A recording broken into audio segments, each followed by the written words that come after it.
LMDtv, I'm Andrea Melisa. This week on Talking Business, we have with us the chairman of the Colombo Tea Traders Association, Mr. Jayantha Karunaratne, who is also the founder, chairman and managing director of the Imperial Teas Group with over 30 years experience in the tea trade. Welcome to the show, Jayantha. Good to have you with us. Thank you, Anushan. Thank you for inviting me for this interview. Jayantha, just tell us what was the initial impact of this pandemic on the tea sector? Yeah, actually, we started feeling the global shutdown, or basically the local shutdown, from about middle of March. You know, we had the main problem we faced was the Colombo tea auction. You know, all the teas in Sri Lanka are sold through the Colombo tea auction. You know, we have had this auction for maybe last 126 years. So that was the main problem we all felt, the oil sectors, the producers, the plantation companies, the brokers, the exporters were very concerned about not having auction. So that was the main problem we felt because with the start of COVID, you know, we could not have the auctions because, you know, we can't gather people together because generally for a weekly auction, about 200 buyers get together and, you know, we start buying, we call it outcry system. So that we could not do. The last auction was held on, as far as I remember, about 18th, 19th March. That also with a lot of opposition from buyers who were not willing to attend. And at the same time, even overseas, internationally, you know, we started getting complaints from the buyers, not a complaint, request from the buyers not to ship goods. And the shipped goods cannot be cleared. And also they are finding it difficult to make payments on time. And, you know, that kind of a request. So what was the process like getting this whole digital auction process up and running? You know, initially that I think 17th, 18th March, we had our usual outcry system. But that was completed. But then we planned the following auction the following week because it's a weekly auction. But situation was very bad. There was a lot of opposition or protest from the buyers. So it was, we felt that we cannot have it. So then we were planning how to do this because that was a very bad time because for the producers, they need to pay salaries, advances, bonuses to estate workers. You know, as you know, a huge, about 10% of the Sri Lanka population depend on this industry. So then we discussed with the brokers. With the brokers, there was a company, a software company, who had done some similar studies in the past. So they were positive about it. The brokers were positive, and we had many mock auctions. You know, getting all the buyers and the brokers together.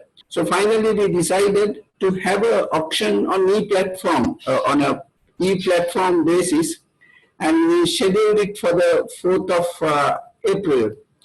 And you know, it was you know, a very short period, maybe about 7 to 10 days of work by the software company and also brokers and the buyers. So all cooperated well, and you know, we all knew that this is not a perfect system, but we want to get the most reasonable solution to sell the tea. But why did the industry wait for a pandemic situation to implement such a process? And would this continue to be the new normal going forward? Yes, actually, this has worked well. Now, almost 3 months, April, May, June, we have continued on an e-platform. And, you know, first auction, it took 5 days. And over a period of time, now we have managed to bring it down to 2 days. So that was the idea of the buyers because it was customary that the buyers or exporters, spend 2 days per week to buy tea. So now we have achieved that target There are some lobbies complaining that outcry had the better advantages, but also there's a group saying this has better advantages to the produce and also the buyers. So, and also we all know this is the way forward, and the world is moving that direction. So since we have started, and we will continue, but we feel that it has helped. People started talking about Ceylon tea. Some additional interest came into Ceylon tea because of it's going on e-platform. Now, Jayantha, you've been part of the industry for over 30 years now. In your opinion, what do you think the industry should do or could do to improve the attractiveness of our teas?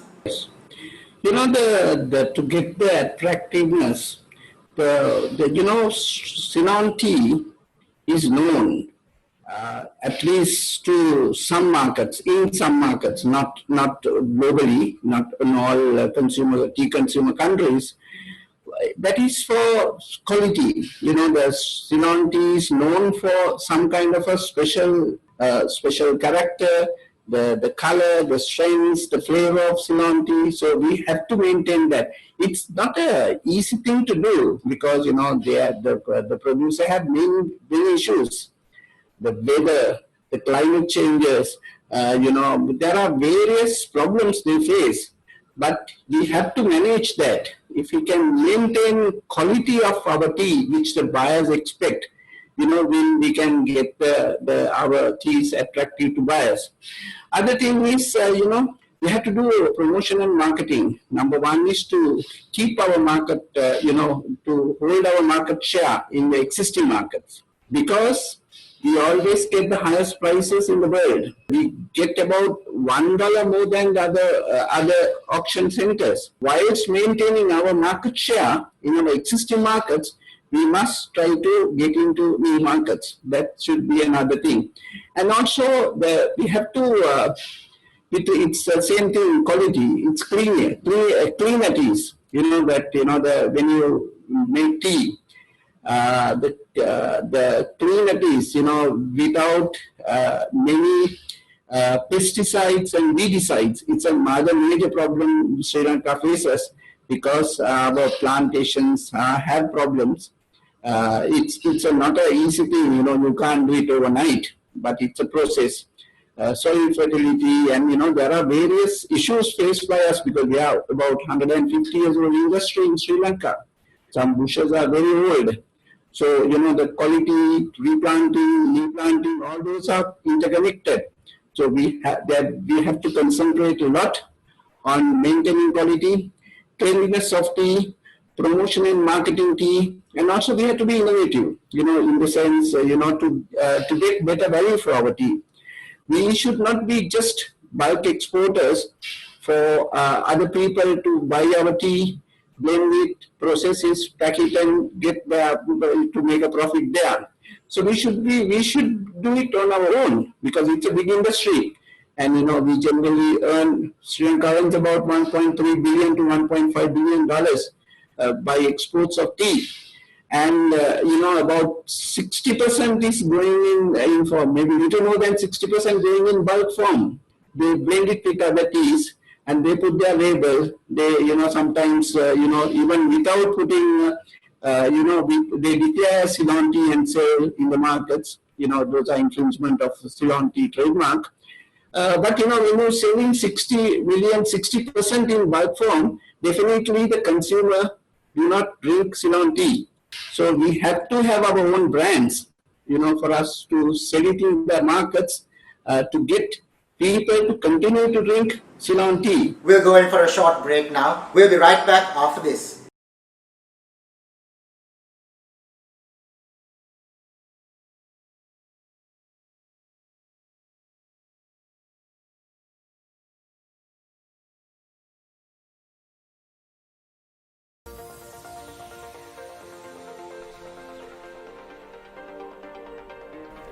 The workers start off today early in the morning.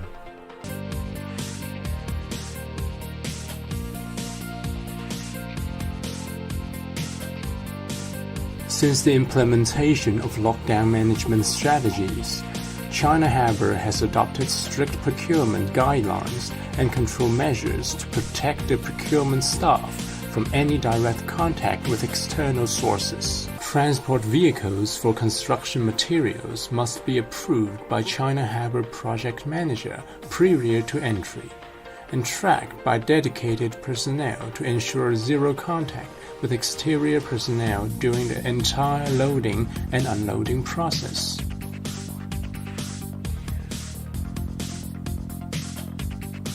During the epidemic, in order to implement grid management, the main site office is handed over to the largest subcontractor. The client in China Harbour was moved to the new office area. The camps are managed independently. Each camp have their own dedicated staff responsible for epidemic prevention. Emergency isolation rooms and body temperatures are closely monitored for entry and exit. Disinfection is also strictly carried out according to the instruction of China Harbour. Physical partitions are installed in the common dormitory areas to ensure that the working and living areas between different subcontractors do not cross-contaminate. Ensuring strict grid management is implemented.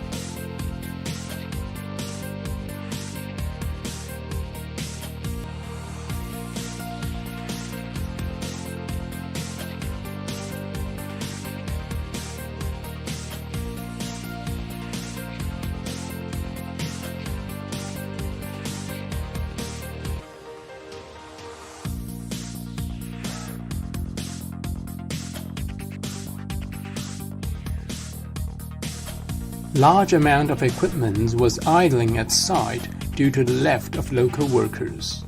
To resume work and minimize the loss, China Harbour arranged picking up 3 excavators operators from home and put them back to work after 14 days isolated observation. Recently, the Sri Lankan government issued a document recommending that the country gradually resume production. China Harbour convened an emergency meeting with subcontractors to implement strict epidemic prevention strategies in order prior to the upcoming work.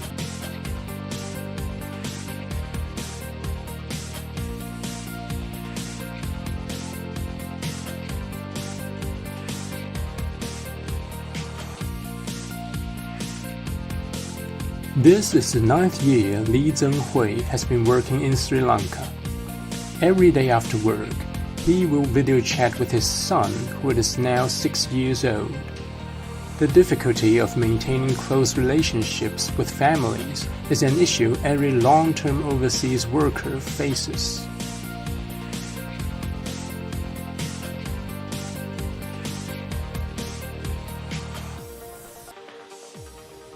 As the sun rises from the horizon, the casting of concrete is about to finish.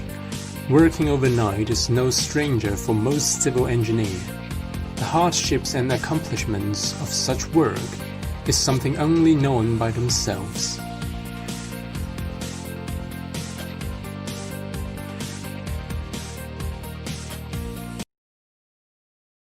Welcome back to the show as we continue to find out what's in store for the tea sector with the chairman of the Colombo Tea Traders Association, Jayantha Karunaratne. Now, Jayantha, to continue from where we left off, yes, ensuring quality is one aspect, but does Sri Lanka have the capacity to increase that quality product, increase the output? No, actually, Sri Lanka, maybe about 5 years ago, we produced about 340 million kilos.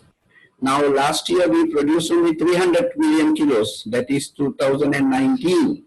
But 2020, definitely we will have less quantity because, the various reasons. One thing is last year we had drought, and then there's a fertilizer issue, and, many, I can list out maybe 50 odd reasons for these wage issues and, all kinds of things. So we have done 340 million kilos. So, that is something, we have the land. And also we have to be innovative. We have to think of, how to settle the problem. Now we still work on the traditional method of plucking. That has a quality advantages, definitely.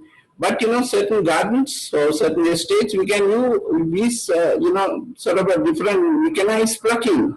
So we have to be innovative to come out with systems to keep our costs down and to get more productivity. So it's not only the exporters, the producers at every level, even the people who grow tea have to be, they have to be. You should not do the traditional thing all the time. They must come out with systems so that they be competitive. Because if we don't change, we'll be out on our price. Good that you brought up innovation. Jayantha, do you see the industry going in for innovation, working with our universities, with the engineering departments in trying to come up with innovative machinery which could assist the tea sector? Do you see that happening? No, unfortunately, no. But there were attempts in the past and even currently. But it is. Sorry to say, it is not happening. We have TRI. They have their own problems. I think they need more finance. They need more capital. And universities should come in. There is we should have a better system of working. But also the people in the business also sometimes try to get them to come in. They should understand the problems of the real either producer or exporter. So there is a gap between these two. So people continue to do a traditional thing, and we find it difficult to manage our cost.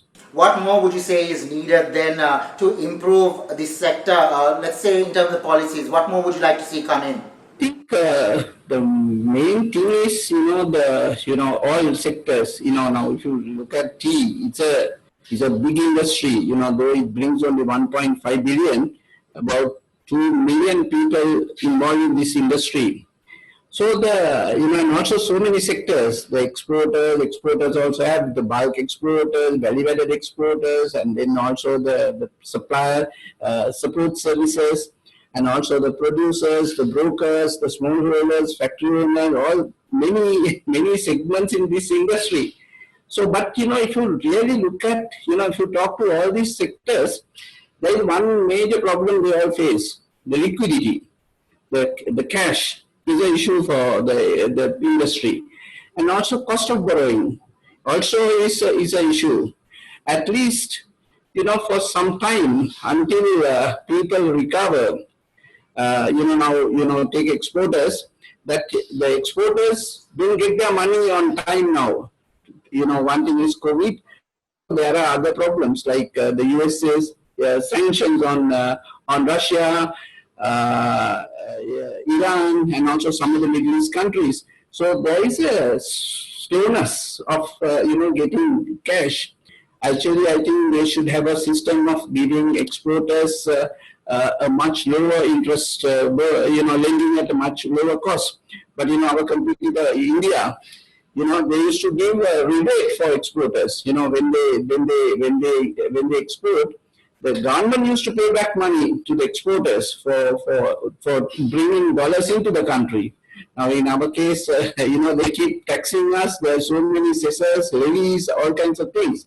Now, what I believe is that we should have a long-term plan for the tea industry, because it's a valuable industry and it's as big asset for the country.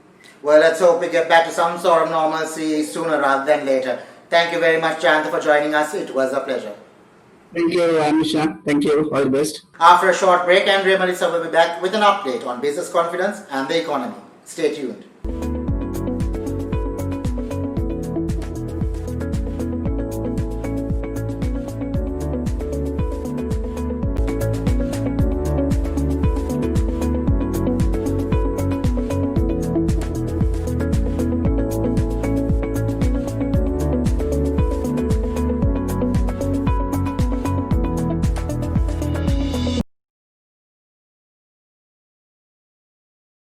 Welcome back to the show. I'm Andrea Melisa.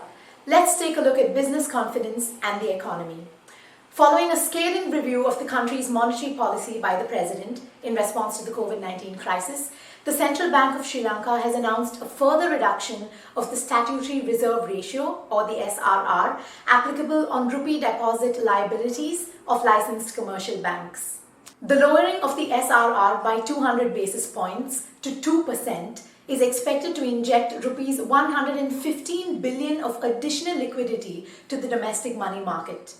Meanwhile, the latest LMD Nielsen Business Confidence Index, or BCI, paints a more optimistic picture than witnessed previously this year. The BCI has begun to pick up for the first time in 2020, rising by 7 basis points from the previous month to 96 in June.